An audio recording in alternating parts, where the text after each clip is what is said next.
예. 왜 진보 정권이 부동산 때문에 망한다 이런 얘기 있잖아요. 네. 그리고 본인들도 그 공포가 있어가지고 아예 건드리지 말자 이런 경우가 되게 이런 분위기가 강한 걸로 알고 맞아요. 있어요. 그리고 또 당한 국민들 입장이라고 해야 되나요? 아니면은 이 대책에 대응해야 되는 국민들 입장에서는 우리는 이 게임을 3번이나 해봤습니다. 이번에도 오를 그렇죠. 것입니다. 이런 인식도 있고요. 그 부동산이 진짜 핫한 문제거든요. 근데 오늘 대통령이 아주 제대로 국무회의 발언을 통해서 불을 당기셨어요. 네. 네. 아, 근데 좀 궁금한 게 그 11.6 대책 이후 작년에 부동산 관련 계속 침묵을 이어가고 있었거든요. 자기가 이렇게 자신이 없는 건 언급을 안 했단 말이에요. 그럼 도대체 지금 왜 갑자기 이런다고 보세요? 우리 처음 나오셨으니까 김 대변인 그래요. 말씀도 네. 들어요. 그러니까 네. 예. 사실 이재명 대통령이 잘하는 게 광내는데 그렇죠. 거기서는 막 들이밀고 네. 책임져야 될 상황에서는 조용히 있는 거 아닙니까? 예. 그런데 약간은 네. 사실 이재명 정부 들어서 이제 부동산 정책이 3번 네. 그렇죠. 97 대책이 있었고 그때가 이제 유격원으로 딱 막는 거였잖아요. 네. 그리고 우리가 기억하지 못하지만 927 대책이라고 해서 120만 가구 한다고 했는데 아무도 몰라요. 예. 이재명 대통령이 얘기했는데 아무도 몰라요. 그렇죠. 그리고 나서 이제 11호 대책이지 않습니까? 예. 근데 이게 11호 대책 관련해서 11호 세 번째인데 그거 사실상 이제 수요를 억제한다는 겁니다. 예. 공급에 자신이 없기 때문에 수요를 억제하는데 어떻게 하느냐? 대출 끼고도 사실상 못 사고 전세 끼고도 못 사는 거잖아요. 그래서 서울과 경기도 12지역을 토지거래 허가제로 묶어서 사지도 팔지도 못하게 하는 거예요. 그런데 사람들 입장에서는 공급이 안 되니까 미래 수요까지 더해지면서 막 사고 싶은 마음이 있어서 예. 네. 값이 다 뛰었습니다. 예. 그러다 보니까 이거 사실상 이제 지방선거 앞두고 서울 수도권은 폭망각이다 그렇게 나오고 있는데 예. 이재명 대통령 입장에서는 이렇게 가면 3월, 4월에 현실화될 수 있다. 아. 전세난 월세난 있기 때문에 우선은 한번 겁박으로 하겠다. 네. 나는 문재인보다 더 빨간 맛 문재인이다. 내가 말하면 백도는 없다. 이런 식으로 말로 지금 치고 있습니다. 근데 이 말로 계속 친다는 건 무슨 말이냐면 사실상 빈소리가 요란하다고 그렇죠. 네. 정책적으로 할 만한 게 마땅치 않아요. 네. 그래서 일단 SNS를 통해서 하고 오늘 이렇게까지 얘기했는데 만약에 세금을 가지고 했을 때 사람들이 과연 움직일 수 있느냐. 우리가 2번 속았거든요. 아, 맞아요. 근데 3번까지 속을 수 있느냐. 또 하나는 문제는 뭐냐면 토지거래 허가제로 묶여있기 때문에 예. 이거를 팔기가 쉽지 않습니다. 그렇죠. 팔기도 쉽지 않고 사기도 쉽지 맞습니다. 않아요. 그런 네. 상황 속에서 5월 9일까지 나름은 호의를 베풀면서 그때까지 계약분까지 하니까 팔아라 그러는데 관망을 하고 예전보다는 다주택자가 많지 않습니다. 예. 그러니까 똘똘한 한 채로 많이 모여 있죠 이미. 귀결됐기 때문에 그래서 제가 볼 때는 일종의 엄포용이고 이건 어떻게 본다면 지방선거 특히 서울을 염두에 두고 뭔가 본인이 개입하고자 하는 마지막 일종의 발악이 아닐까 생각합니다. 아, 근데 왜 서울을 염두에 둔 거라고 보세요? 서울을 만약에 네. 가져오지 못하면 네. 사실상 지방선거는 졌다고 볼 수 있거든요. 네. 그렇다면 이게 지금의 지지율이 공고하지만 네. 그 공고한 게 한번 꺾이기 시작하면 그거에 대해서 사람들이 이게 유난히 이제 고공행진을 보이다가 꺾이면 그때부터는 진짜 현실화된 전 지지율이 나온다고 네. 볼 수 있거든요. 그렇죠. 그렇다면 이게 지지율이 떨어지면 어떻게 되느냐? 이재명 대통령은 재판 받아야 되거든요. 그래서 재판을 계속 유지하기 위해서는 지방선거, 지방 권력까지 네. 저희가 가져야 된다는 어떤 절실함이 있는 거죠. 아, 그렇기 때문에 그리고 또 하나는 정원호를 조금 자기 입장에서는 키워서 서울시장을 좀 만들어야지 뒤가 좀 단단해질 수 있다는 그런 절박함도 묻어나는 것 같습니다. 절박한 서울시에 대한 절박한 승부수였다. 그래서 말로 정말 엄포를 띄운 거였다. 우리 박 대변인 어떻게 보세요? 박 그러니까 변호사님. 뭐 사실은 이게 그 부동산과 관련돼서는 민주당 정부가 지금 4번째예요. 4번째인데 그렇죠. 3번 동안 해왔던 게 다 실패하고 부동산 대폭 등으로 마무리가 됐습니다. 근데 그 3번 동안 해왔던 반복해왔던 정책이 뭐냐면 다주택자 악마화예요. 예. 이건데 이게 다주택자를 뭘로 봐야 되느냐라고 생각을 하는 건데 다주택자를 그냥 무조건 부동산 투기꾼 이렇게 보는 게 지금 민주당의 시선이고 예. 이재명 정부도 역시 그 연속선상에서 지금 이 정책을 밀겠다고 하는 건데 다주택자는 전월세 공급자예요. 네. 이거를 생각을 안 해요.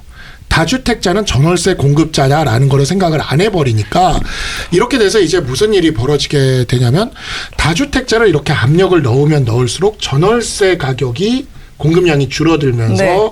전월세가 굉장히 불안정해지고. 아, 폭등한다는 얘기 나오잖아요. 네, 전월세 폭등. 그러니까 매번 노무현 정부, 그다음 문재인 정부, 그리고 이재명 정부까지. 네, 이재명 정부, 그 전에도 하나 더 있잖아요. 김대중 정부는 좀 아니긴 해요.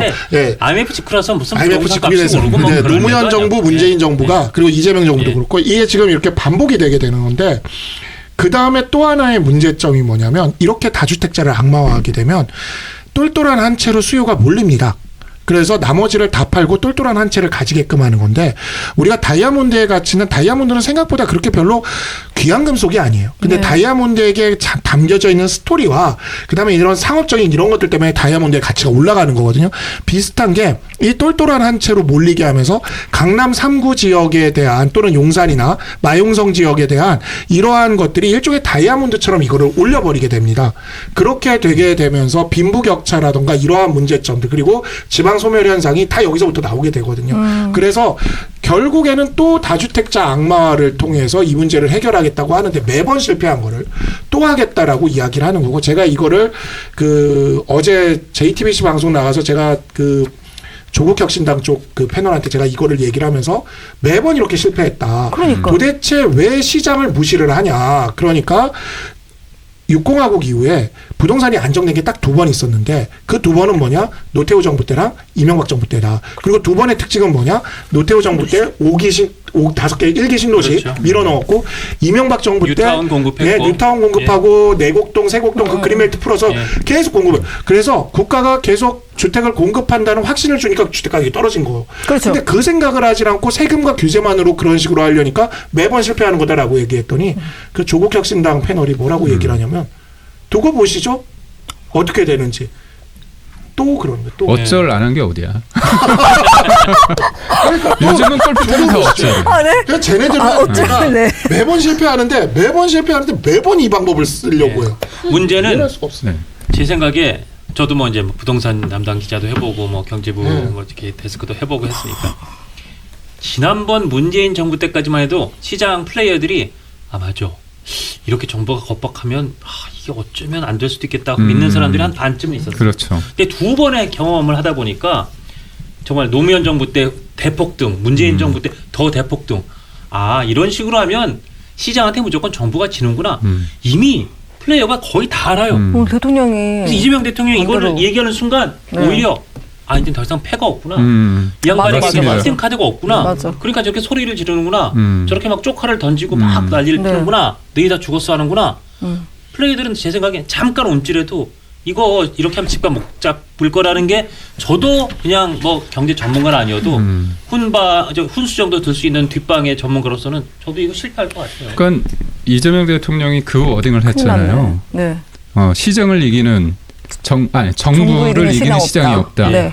근데 우리는 자유민주주의 시장 경제인데 결국은 시장을 이기는 정부가 없거든요. 그럼요. 정부가 단기간 내는 이길 수 있습니다. 그렇지만 좀 시간을 두면 시장을 이길 수밖에 없는데 시장은 사실상 인간의 본성에 의해서 그리고 수요와 공급에 의해서 되는데 좌파 정부에서 했던 게 뭐냐면 공급 사이드에 대해서는 사실상 죄악시하고 예. 지금의 상황은 뭐냐면 박원순 10년의 서울시 예. 이른바 이제 재생 사업이란 걸 통해 가지고 기존의 어떤 재건축 재개발이 굉장히 늦어졌거든요. 네. 그렇죠. 그게 문재인 정부 때와 겹치면서 굉장히 있었고 저는 문재인 정부 때 보면 이제 중과세를 통해서 세금을 강하게 때려서 수요를 분지러뜨리는 거잖아요. 네. 근데 이게 통하지 않는다는 게 있고 네. 문재인 정부 때보다 지금이 더 심각한 게 뭐냐면 공급 사이드에서 서울에 나오는 물량이 엄청 줄었습니다. 엄청 줄었죠. 그렇기 네. 때문에 공급도 안 되고 그다음에